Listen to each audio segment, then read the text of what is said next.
அனைவருக்கும் வணக்கம். Welcome back my channel G cooking. Veg மெனுவில் என்னோட ஃபேவரட் எதுன்னு கேட்டிங்கன்னா இந்த சாம்பார் சாதம் தான். இது எங்கள் உருளைக்குழா சாதம் அப்படின்னு சொல்லுவோம். வாங்க இதை எப்படி என்னோட ஸ்டைலில் பண்ணுறதுன்னு பார்க்க. இதுக்கு கேரளா ரைஸ் 1.5 கப் எடுத்து வாஷ் பண்ணி ஒரு பாத்திரத்தில் போட்டு வச்சிருக்கிறேன். இந்த ரைஸ் வேகிறதுக்கு கொஞ்சம் டைம் எடுக்கும், அதால் 7 கப் தண்ணி சேர்த்துருக்கிறேன். இது ஒரு 60% வேகணும். மூடி போட்டு மூடி வச்சிடலாம். இது வேகிறதுக்குள்ள வெஜிடபிள்ஸ் எல்லாத்தையும் கட் பண்ணி எடுத்துக்கலாம். இப்போ பாருங்க, ரைஸ் எல்லாம் நல்லா வேகி வந்துட்டு அடுத்ததாக கட் பண்ணி வச்சிருக்கோம்ல காய்கறி எல்லாத்தையும் சேர்த்து விடலாம். காய்கறி எல்லாமே நான் கொஞ்சம் கொஞ்சமாக எடுத்துருக்கிறேன். இதில் கத்தரிக்காய், பூசணிக்காய், முருங்கைக்காய், கேரட், உருளைக்கிழங்கு, மரவள்ளிக்கிழங்கு, அது கூடவே ஒனியனும் சேர்த்துருக்கிறேன். இந்த குலசாதத்துக்கு பூசணிக்காய், மரவள்ளிக்கிழங்கு சேர்க்கும் போது சாதத்தோட டேஸ்ட் அவ்வளவு சூப்பராக இருக்கும். அதோட 1/4 கப் பருப்பு ஊற வச்சு எடுத்துருக்கிறேன், அதையும் சேர்த்து விடலாம். மறுபடியும் இந்த காய்கறி வேகிறதுக்காக 2 கப் தண்ணி சேர்க்கலாம். இப்போ இதில் 1/4 டீஸ்பூன் மஞ்சள், 1.5 டேபிள் ஸ்பூன் குழம்பு மிளகாய் தூள் சேர்த்துட்டு எல்லாத்தையும் நல்லா கலந்து விட்டுடலாம். மூடி போட்டு வேக விடலாம்.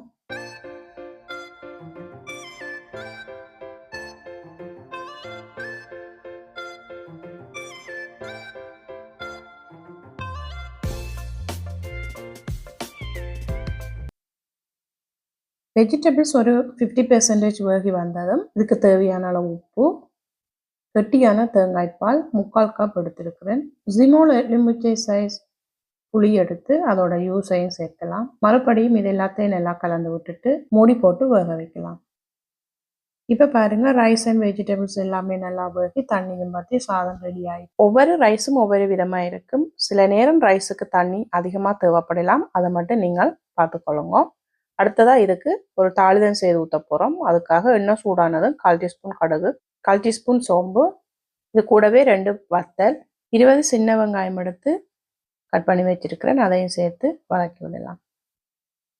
வெங்காயம் நல்லா வதங்கி வந்ததும் ஒரு கொத்து கருவேப்பிலை சேர்த்துட்டு சாதத்தோட சேர்த்து விட்டுட்டு எல்லாத்தையும் ஒரு தடவை நல்லா கலந்து விட்டுட்டோம்னா சூப்பரான டேஸ்டோட என்னோட ஃபேவரட் புளிசாதம் ரெடி ஆயிட்டுது. நீங்களும் இதை உங்கள் வீட்டில் ட்ரை பண்ணி பாருங்க. உங்களோட கருத்துக்களை என்னோட ஷேர் பண்ணுங்க. இந்த வீடியோ உங்களுக்கு பிடிச்சிருந்தா லைக் அண்ட் ஷேர் பண்ணி சப்ஸ்கிரைப் பண்ணுங்க. அது கூடவே பக்கத்தில் இருக்கிற பெல் பட்டனையும் கிளிக் பண்ணுங்க. அப்போதான் நான் போடுற ஒவ்வொரு வீடியோவும் உங்களை சேரும். இன்னும் ஒரு நல்ல வீடியோவில் உங்களை சந்திக்கும் வரை நான் உங்கள் ஜி குக்கிங் ராதி. சமைப்போம், சுவைப்போம்.